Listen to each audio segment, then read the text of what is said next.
Hello, everybody. You're listening to the podcast for Angel Nears. Angel Nears is a Silicon Valley community for startup builders where experienced operators share their firsthand knowledge on how to build and scale startups. I'm your host, Oleg Kujakov, and our guest today is Chris O'Neill, an operator, advisor, and investor with over 20 years' experience. His most recent operating role was as the turnaround CEO and chairman of Evernote. Over the course of his career as a technology operator, Chris has seen his share of storms from the dot-com bust to the financial crisis of 08-09, as well as the turnaround of some iconic brands.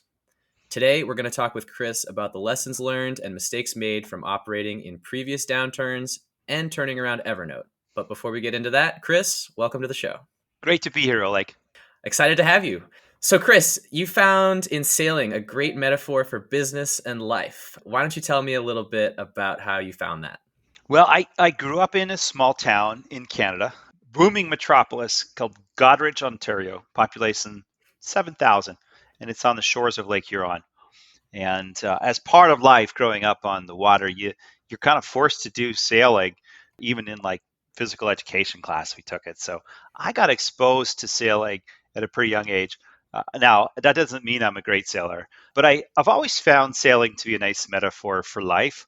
It's certainly a nice metaphor for storms in how you adjust. So I thought I'd have a little fun with it to think about what we're living through right now. And it was surprisingly robust as a metaphor for how you navigate through some crises or some turbulent times. And certainly these days qualify. So that's really where it came from.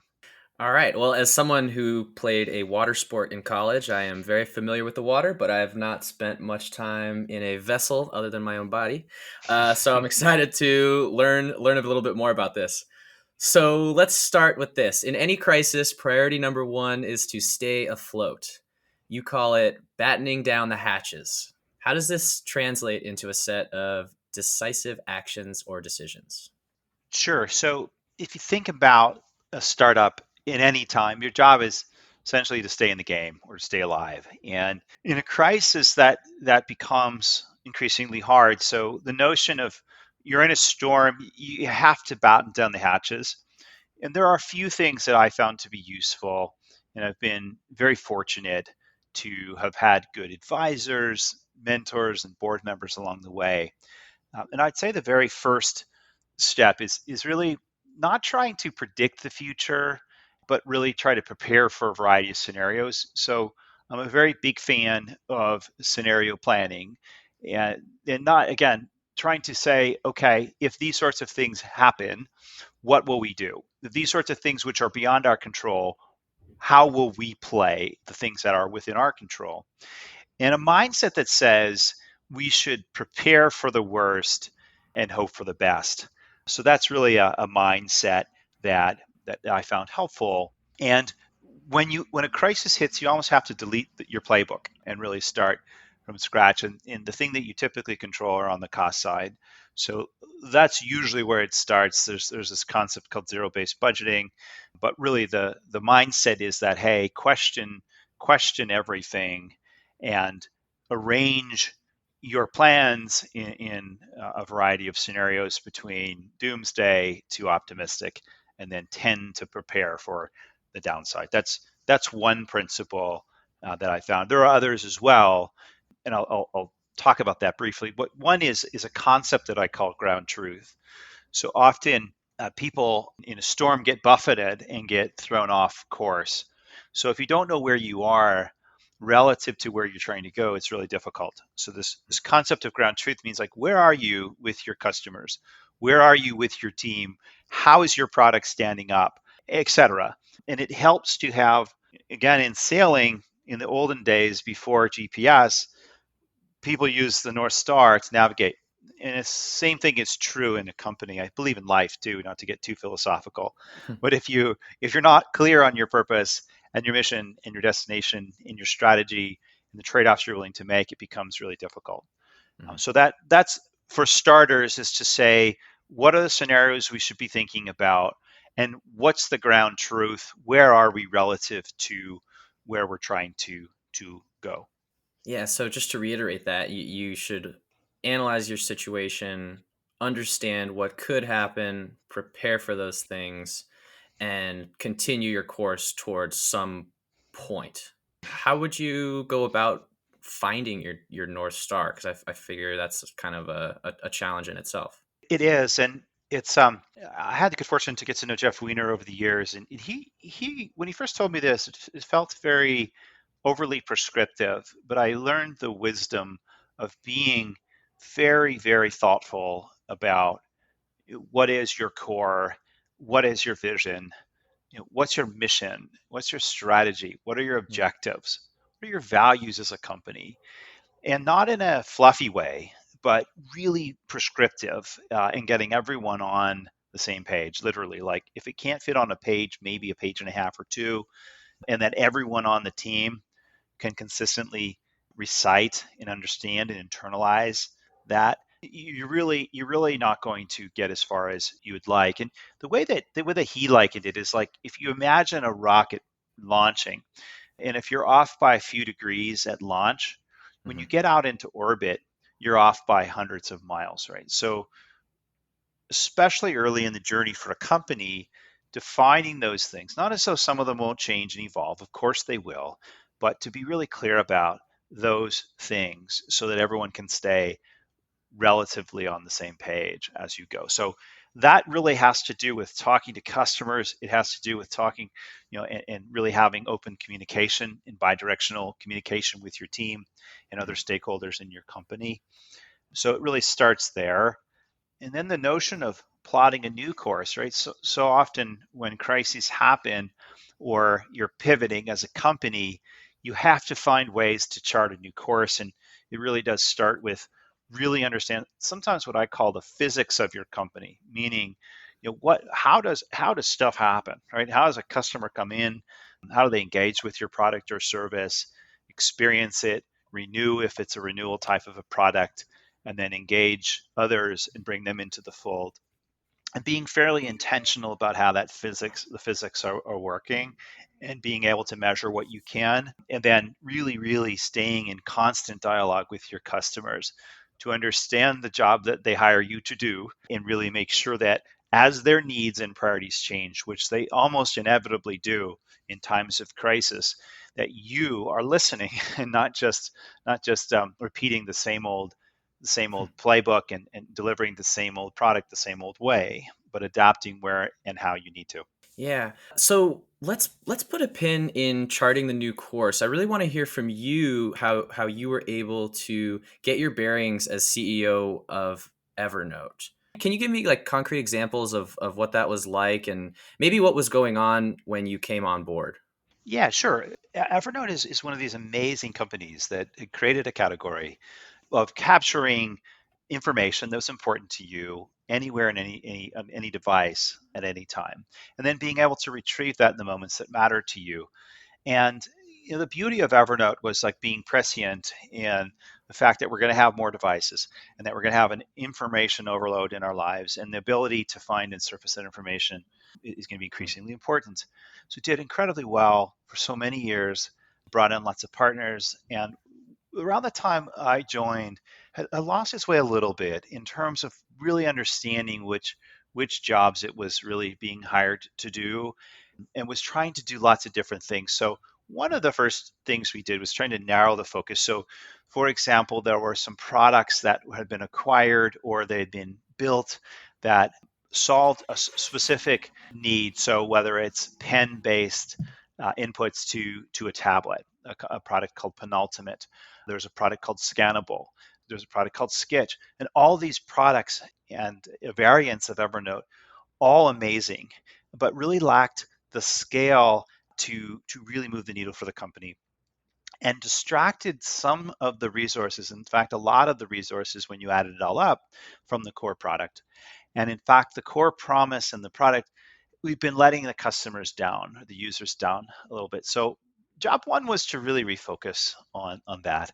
And that had very profound implications for the products roadmap and the engineering infrastructure that needed to be fortified and modernized in many ways. So that was a very specific. So as to narrow the number of things that we're doing to try to do fewer things well.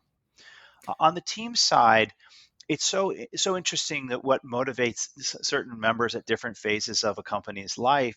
The company had been so used to another raise financing or another big milestone, so we need to reorient.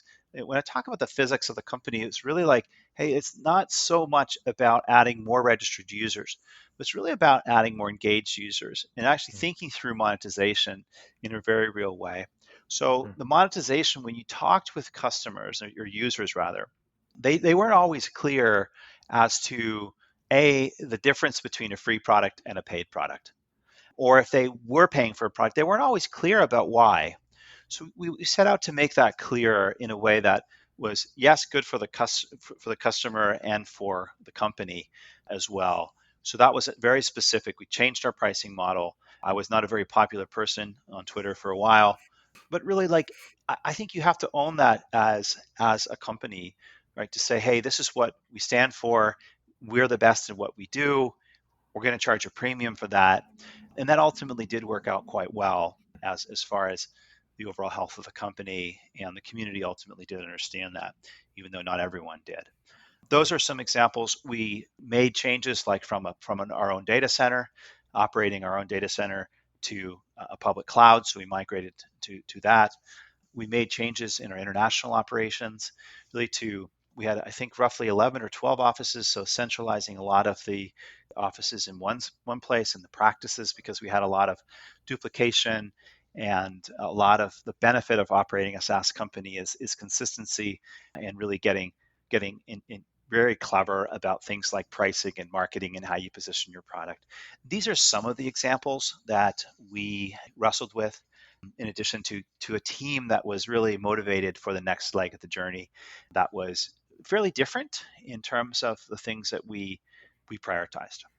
So as I hear you talking about all these changes you made as CEO, I imagine they took a really long time.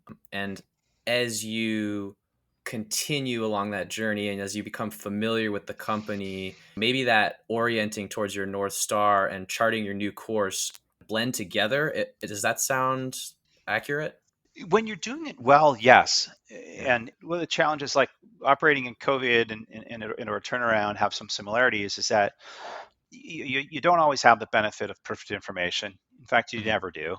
But in particular, you have a compression of time, so you have to make decisions quickly. So, but if you are doing it well, if you are clear about what we're talking about here, North Star, which is Mhm. a combination really of like your vision, your mission, your strategy, all those things I mentioned earlier and more. It does work that way, but it's incredibly hard when you have imperfect information. You have challenges from all sides of a company, and that's, some people thrive in that. I tend to Mhm. thrive in that environment. Not everyone does.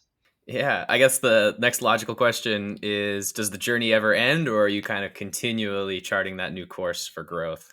It never ends, and I would say it never gets easier. I think there's this myth that like it gets easier. Like there's always a set of challenges, and it is remarkable. There's such a survivorship bias in the world, and certainly in the valley.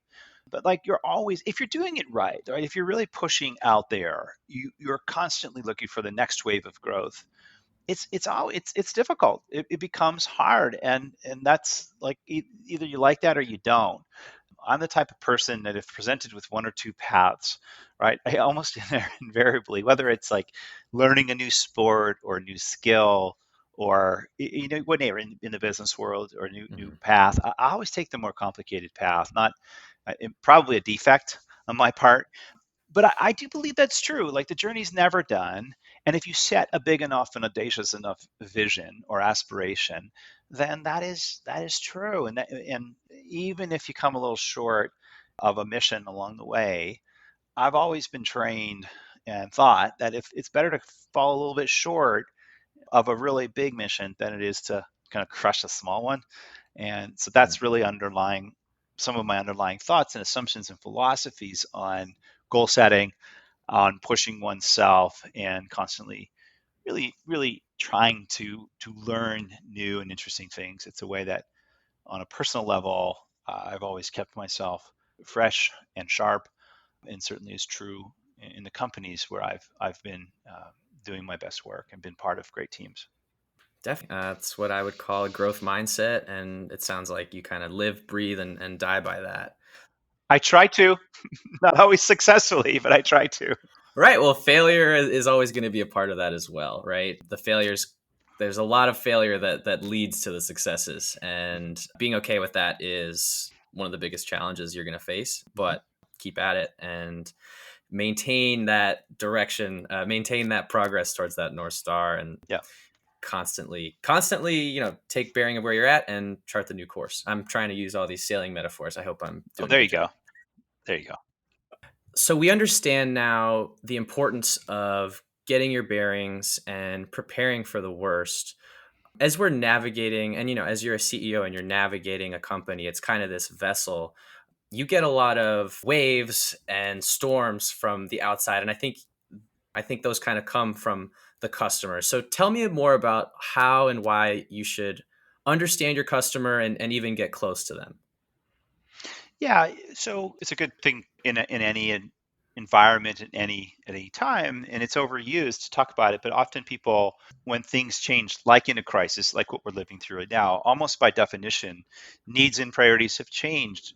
So you have to really listen with open ears to really understand how you can better serve these new needs and priorities. One of the things that I did early on at Evernote, I do this as part of a listening tour. In any new role, is just listen, like call out Mm, people, and just ask open-ended questions, and that will help point the way, or at least give you some insights or some breadcrumbs, if you will, to understand how you need to change and in what ways. And I know you've had my friend Bob Tinker on the show, and he has a great metaphor. He talks about in the early days of finding your product market fit, or in his case, he talks about go to market fit. It's like this Davy Crockett mode where you're finding your way through the woods, where you're actually constantly testing new assumptions, right? You have to unlearn the things that brought you success in the past. And so mm, that the way that tactically works is by spending a lot of time, probably more so with prospects than existing customers, although both would mm, be, hey, asking open-ended questions and then just learning to shut up. And so in today's world, of course, it's like saving hard costs, right, is super super important. And if you're successful, you can position what you do as essential as opposed to experimental. So a lot of enterprise companies today are really having longer sales cycles. It's becoming more challenging. We're all adapting to a more remote distributed world, but finding ways to listen for those needs and priorities will help you understand how to reposition your product as something that's essential. I'll give you a very specific example. It might sound counterintuitive, but if we go back far enough in my early stages of Google, I'll give you an example. Yeah, it's funny. Google had a down quarter very recently, and everyone's like, "Oh, first down quarter in Google's history." And in fact, it's not true. In the 2008 2009 recession, Google did have its first ever down quarter, and had to lay off people. And I was working with retailers on behalf of Google at the time. And at that time, retail associated Google with e-commerce and to like low-level people in the e-commerce arm, right? And that was really interesting. So when we tried to position ourselves with more with less, what we tried to start to do is reposition Google as a way to do more with less by basically displacing other less efficient advertising means of driving traffic. And we started to chip away at the notion that online actually drove store traffic, right? This is kind of taken as a given today, but at the mm, time it wasn't. So it's very much like a necessity created, necessity is the mother of invention. And that was a very specific example where we repositioned Google not as some fancy thing off in the ether, but it's going to drive cost efficiencies into the marketing side of the store, if you will. So that was one example, and we started to do a bunch of controlled experiments to prove causal, like if this then that. And that's something I think you encourage people to do, is to try new interesting ways to position yourself as a ability to save hard costs, and or position yourself as something that's essential to the operations of a company or mm. someone's life. Yeah, good advice there. But I hate to inform you, Chris, anything that happened over 10 years ago, it's like didn't happen. Yeah, yeah. I'm old, so I guess my examples span back longer. No, I'm just kidding. But it is kind of crazy with the news cycle today, how fast we forget. Sure. So last approach here to consider, how did you do something like reconsider your pricing, and why should you be doing that? Is there like a a time limit? We haven't reconsidered our pricing in X amount of years, we should reevaluate this. When is the right time to do it, and how do you do it? Sure. And pricing in SaaS is probably the least understood, most the highest impact lever. And why do I say that? It's like there's an art and a science to pricing, as there is with most things. Mhm. Um, Most people like think lower prices are better and are not really scientific in how they go about understanding, the relationship between the value they deliver and the price that they extract. So being very intentional about it in the first place is great. But like in the case of Evernote, we hadn't changed prices in like close to 10 years. So and we had really had evidence to suggest that the value we delivered to certain segments of the population was higher than the pricing that we were extracting. So it's just a really important, a really important lever. And I think charging more is an unpopular decision. But if you actually understand and align your pricing with the value, then you're on the right path. And there are a number of scientific ways to go about this. So in our case, if I go back to how I described Evernote and the value, it was the value is primarily a function of the number of devices and the ability to capture anywhere and any time. Mhm. So, long story short, on our pricing discovery, we looked at every different possible permutation of how pricing could happen, and we ultimately settled on that as the mechanism, meaning kind of like Netflix, where the number of devices you have simultaneously connected to Netflix determines the pricing tier that you're in. We did something similar to that. So the ability for ubiquitous capture and then retrieval was essentially where we landed on it. And then you can experiment, right? Part of the fun of software is that you don't have to do everything all at once, especially if you have multiple different geographies or if you have different ways to segment out customers. So we tested different things in different geographies before rolling it all out.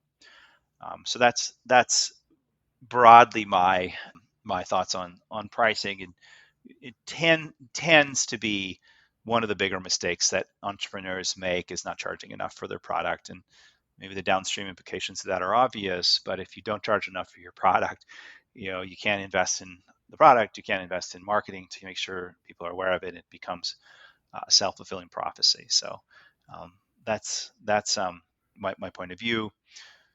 If it's interesting, we can talk about how to price existing customers in a downturn, and the notion that keeping existing customers is far, far smarter and easier than attracting newer ones. So if you think about solving for long-term lifetime value, that's often a nice frame as well, as opposed to just a transaction or a single part. And again, there's a lot of things to think about. So you do that in an intelligent way by thinking about risk and overall value in a segmented way, as opposed to one size fits none, especially in a B2B setting.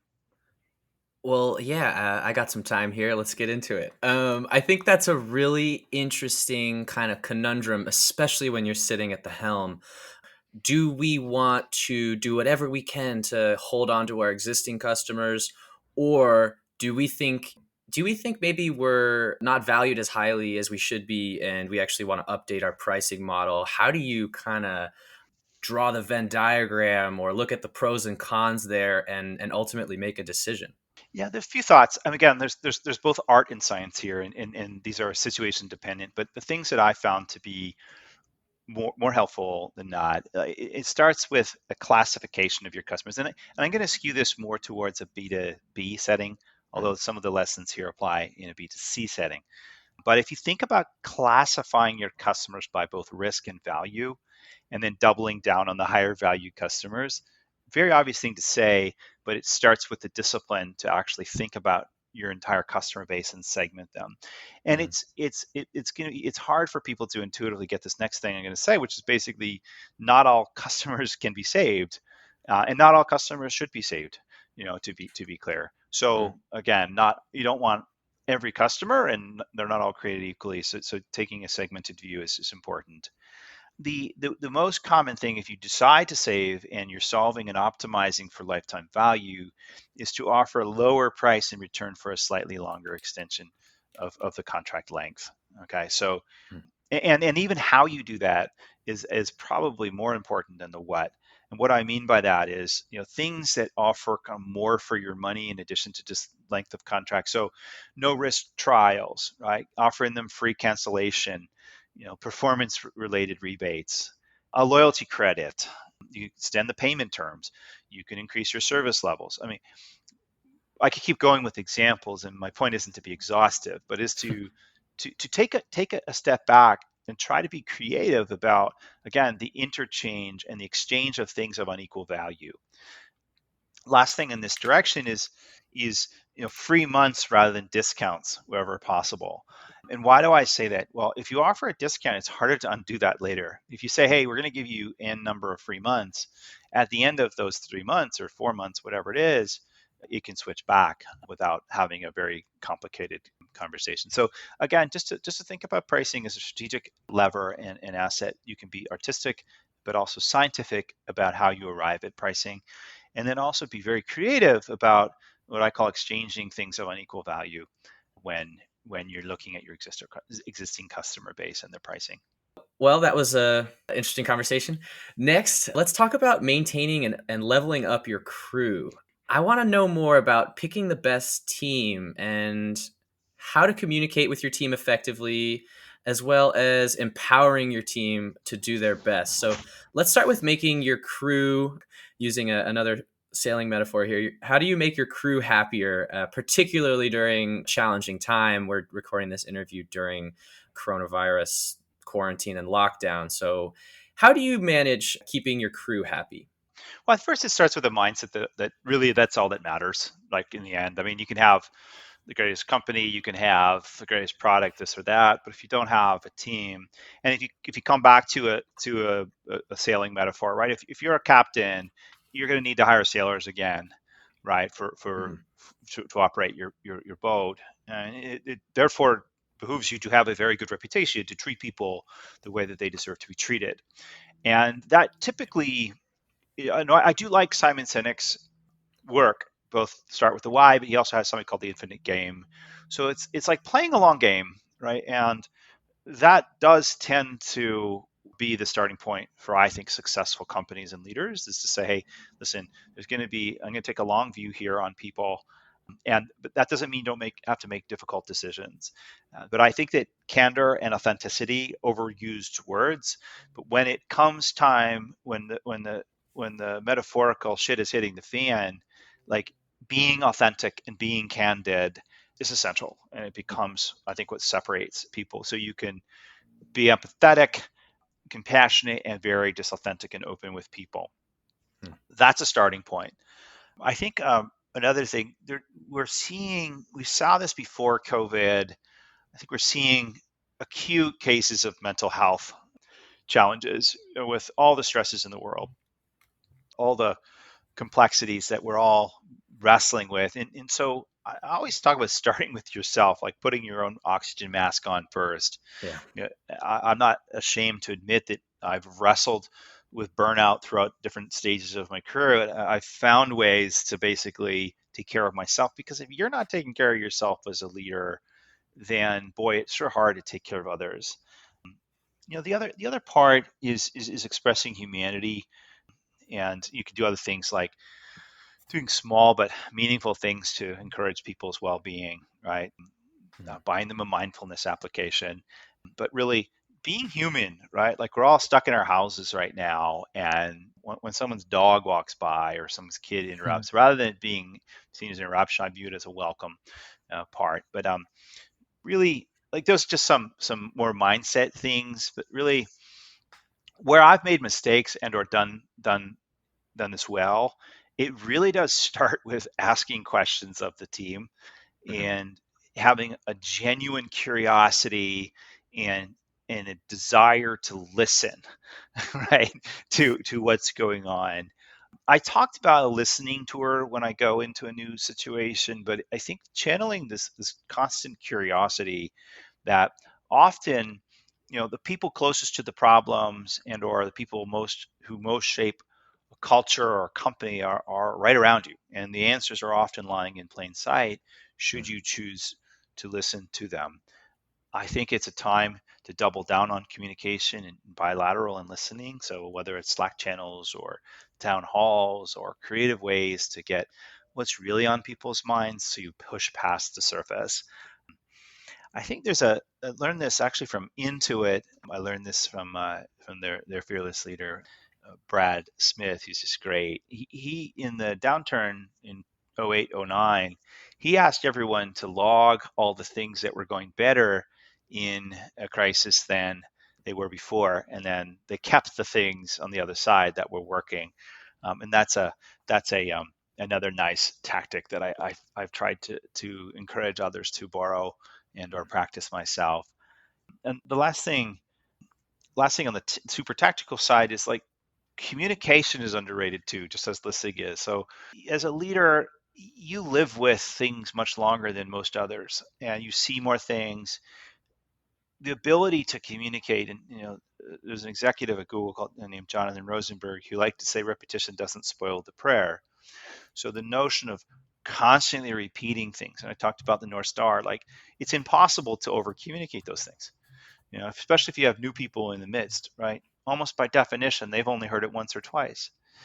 Humans need to hear things 7, 8, 9 times before they really internalize it. And there's some science behind that, which I won't bore you with. But the takeaway for me as a leader is when I am sick and tired of hearing myself say something, I know that I'm halfway there and I need to keep going. Um, and then I guess the last, like one of the things that I've seen separate the great leaders at a time of crisis is really reconnecting people to the purpose in the first place, right? And if you have a great purpose, and most great companies do, it's how do you figure out how to reconnect people to that purpose?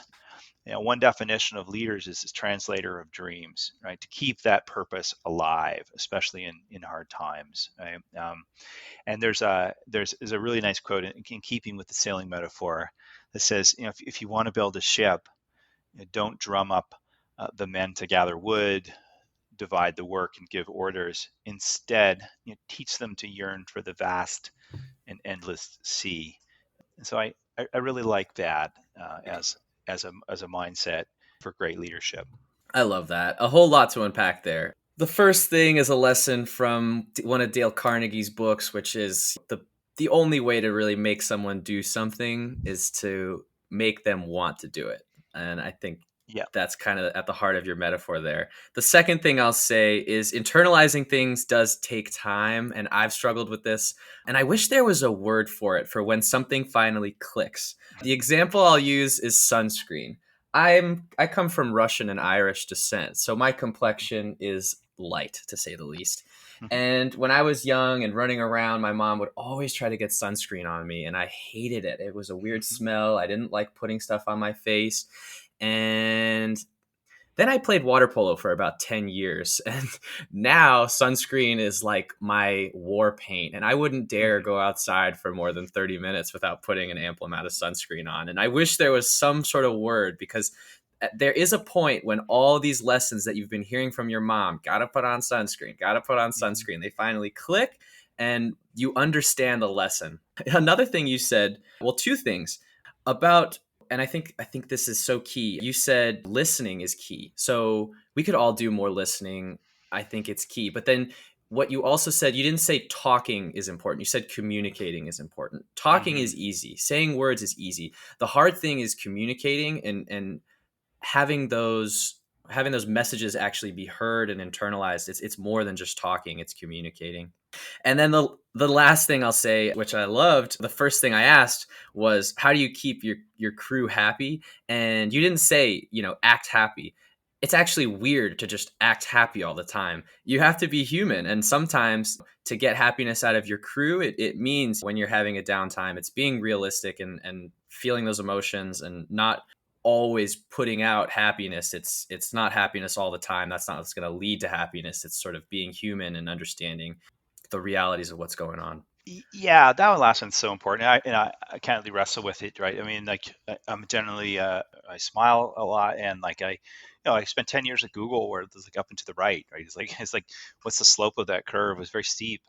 When you're going through a turnaround, it's not always that way, and like people want to know that that you're real, and they want to know that you get it. Like, it was often the most difficult messages that I had to deliver were, and I'm nervous. You don't sleep very well the night before, butterflies in your stomach. But like, I often was so pleasantly surprised and greeted not by everyone, but by most people with like hallelujah, like someone's finally finally like we're injecting truth into the mix here Mm, and candor, and like that's been very informative for me throughout life. And part of what I do from a board perspective, right? When you're on a board, you're not actually an operator. You're actually communicating through asking questions and probing to make sure that there's robust thought. And again, I think it's really helpful to understand there's lots of different ways to influence, but it really starts with being like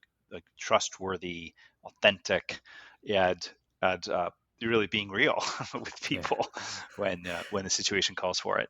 Yeah. I think all these lessons are going to inform the next answer. But as you are getting your bearings and as you're trying to understand the course you're navigating and maybe readjusting your course, your growth plan might shift and people might not always be super happy about something like that. So how do you get everyone on the same page when you have a new growth plan and you're trying to execute on that growth plan?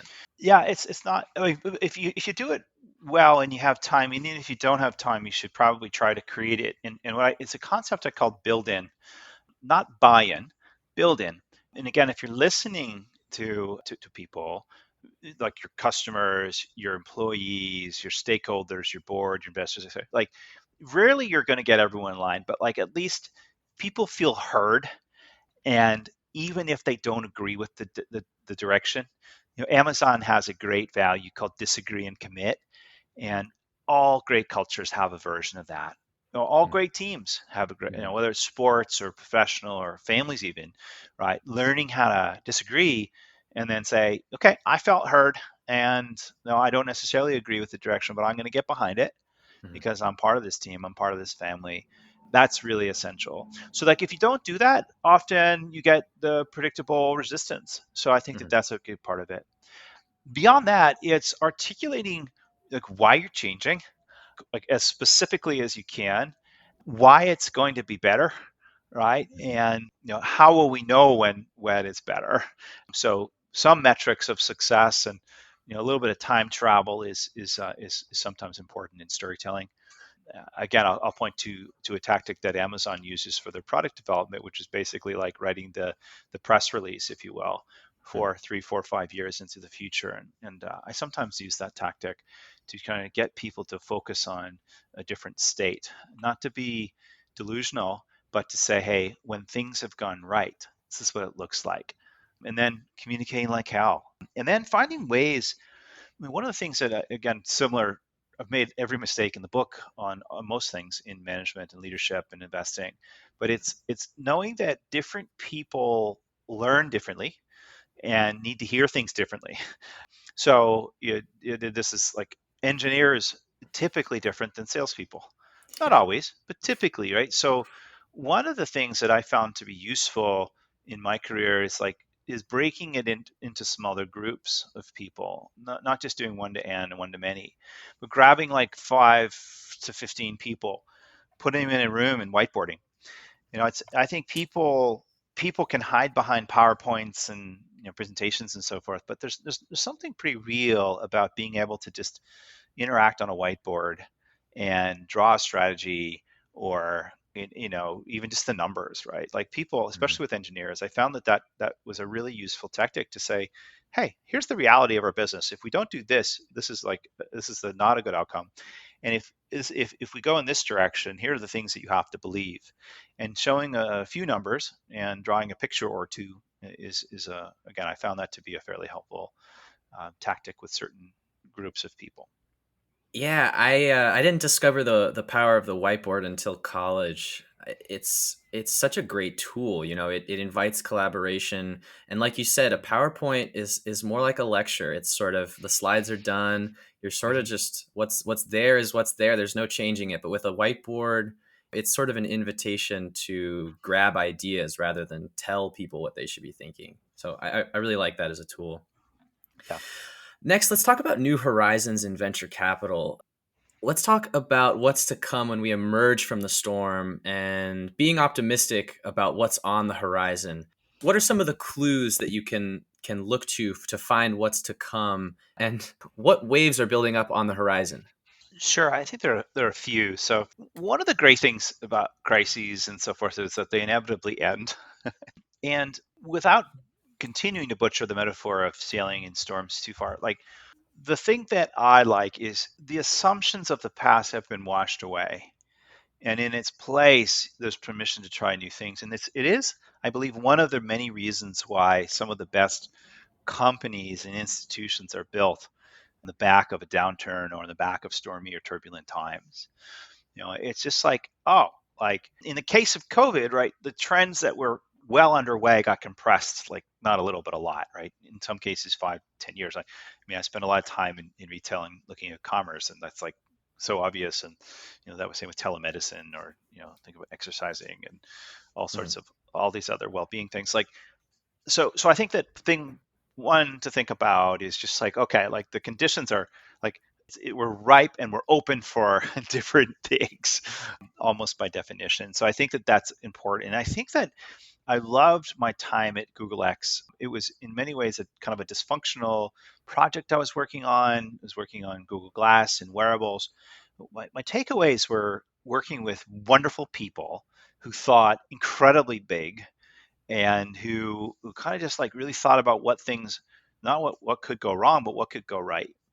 And that channeling that, in addition to like the assumptions being more loosely held, coupled with like Andreessen's time to build article, which I thought was great, right? It's like it's time for us to take, these approaches, not just the things that have been accelerated, like DocuSign and e-commerce and all the things which are really well established, understood. But I think it's time to take a lot of the underlying forces in technology to more traditional industries, whether that's healthcare, whether that's industrial, education. Right. I mhm, mean, mhm, geez, my kids are upstairs right now, allegedly learning, and it's better than not doing it. Right. But it's, mhm, oh my goodness, it's so suboptimal. Right. Like Zoom is an amazing tool, right, built by an amazing team with a great leader. But gosh, talk about a square peg in a round hole. Right. There's going to be such an unbundling of that service as one example. But I do believe taking real technological forces, approaches, and bringing them to bear on healthcare, on education, on traditional industries. I think that's going to be an enormous wave. It's starting to happen. It's going to take a while, but that's one part. So actually, a sub theme to that is you're seeing a couple of these things take place where you have founders who've been founders a couple different times, so they've seen adversity, they know their way through and don't get buffeted as easily. So there are companies that are leaders that are taking their multiple rounds of startup success and into these very industries. So I know Seth Sternberg, he's tackling in-home care for seniors and family. There's a company called Honor.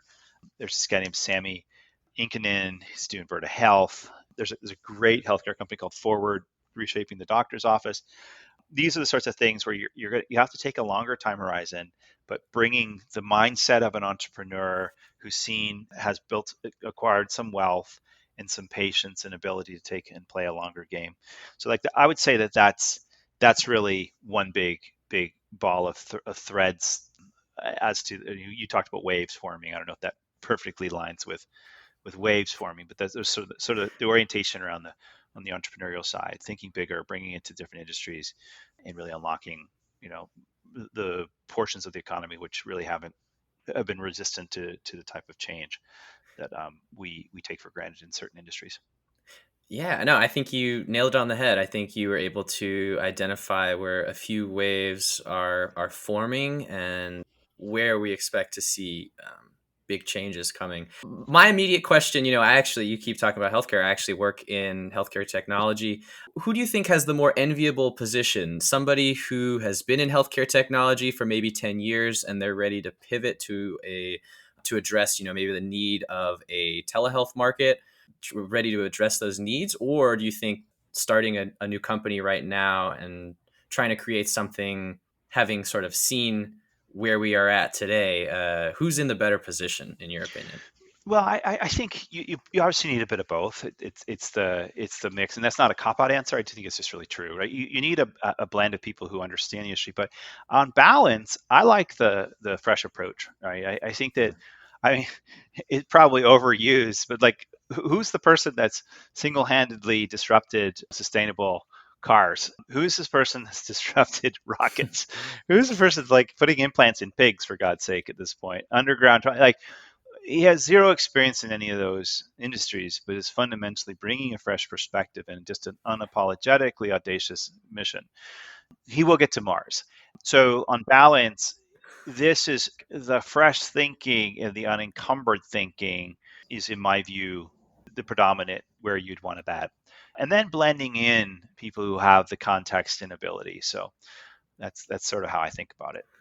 Okay, so maybe I should take out some bets and bet on some new healthcare companies. Well, yeah, it's just interesting, right? Like let's think of how real change happens. It's and the other piece that like if I get philosophical around big tech, and I'm not talking about government regulation, although it's almost inevitably coming in a Hmm. pretty real way. If you think about the size and the scale of these trillion-dollar companies, Apple, Google, Amazon, go down the list, th- for them to grow, they're going to need to disrupt very big industries. And what are those industries? Healthcare, education, et cetera. And you're already seeing signs of these companies staring them down. I don't think they have a choice if they're to continue to grow at the rates that they have, even if you just put aside government regulation altogether, which makes it even more acute for them to find new markets to disrupt, et cetera. So I think you'll see that. And I'm very long on Amazon. That's fair. Let's address the rise of the operator investor. The name itself is not new. Is there anything new in the way they work today? Well, so like first declare my bias. Of course, I'm like so biased it's not even funny, right? This is what I'm doing, and this is like the next phase of my professional career. Uh-huh. Again, like let's stay with sailing or shipping in this case. Like if a large container ship comes into the San Francisco Bay Area, I didn't learn this until recently, but like by law, there has to be what's called a pilot on board and come on board and help that ship get safely to the harbor. Mm-hmm. And that pilot brings knowledge of the currents, the topological understanding of what's beneath the water, and has experience, right? And knows everything about, not everything, but knows a lot about the Bay Area. Mm-hmm. So metaphorically, that's the operator investor, right? It doesn't mean that the operator, like the entrepreneur, hands over the wheel, but really partners with someone who has seen these waters before and can offer a perspective and certainly keep the ship off of the rocks. So like that's kind of just how I think about it at first. But like the complexity of the world today and the speed at which things change, I think it requires someone who's like not going to give you platitudes and like pithy, cute sounding things that sound great. But no, like actually, like this is. I'm not telling you exactly what to do, but I'm going to share experiences where I was in a similar position. So I think that that's one part. Of course, there's introduction to A players, right? As we mentioned about the crew, A talent, like the team that you are building, ultimately determines your success. And it sounds very obvious to say, but making introductions to not just people, but the best players, the partners, making introductions to customers, right? Being relentless and being scrappy in doing that. That's what operator investors, when they're great, can do. I think those who also have had exposure to different functional areas can really engage with you on product strategy, can really engage with you on your go to market strategy. And again, not in a hand wavy, fluffy way, but to really like oh, right, these are the 3 or 4 value creation levers here. This is how you measure them.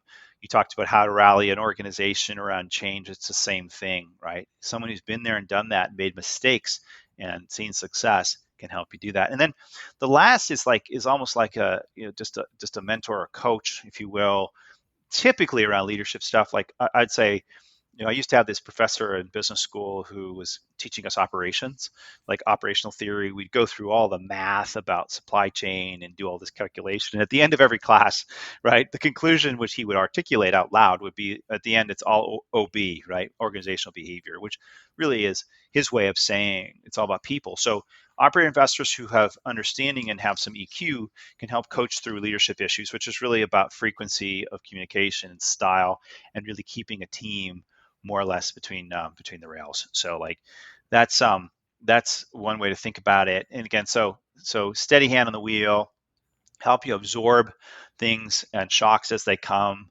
not be the panic person in the corner that's amplifying those shocks, so that you can really get the time and space to experiment with things and maybe even radically new things as needed.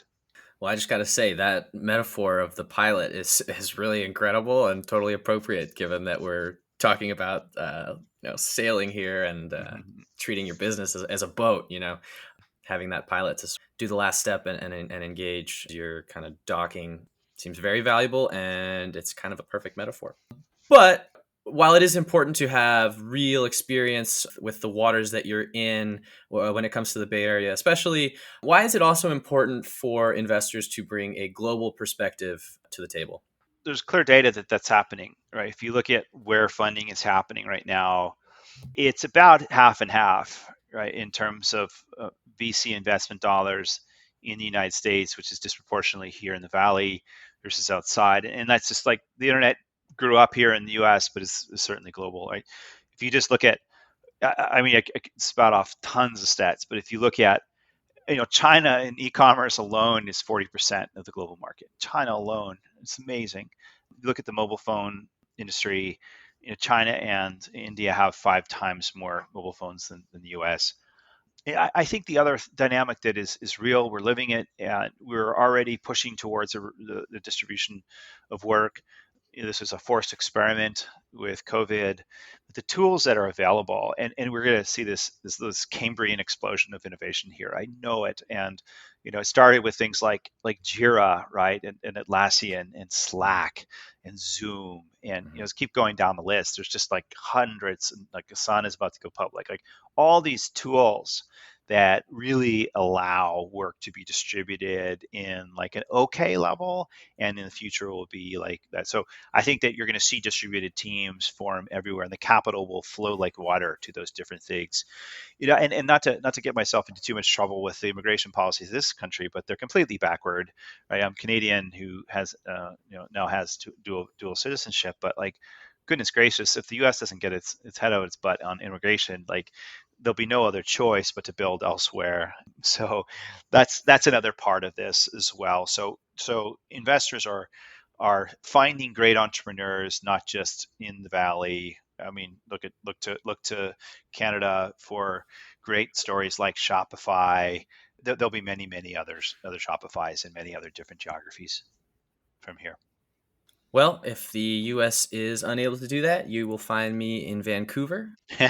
Speaking of which, good luck to the Canucks tonight in their game 7. Dad's probably going to have to cut that out, but I'm just putting it in there.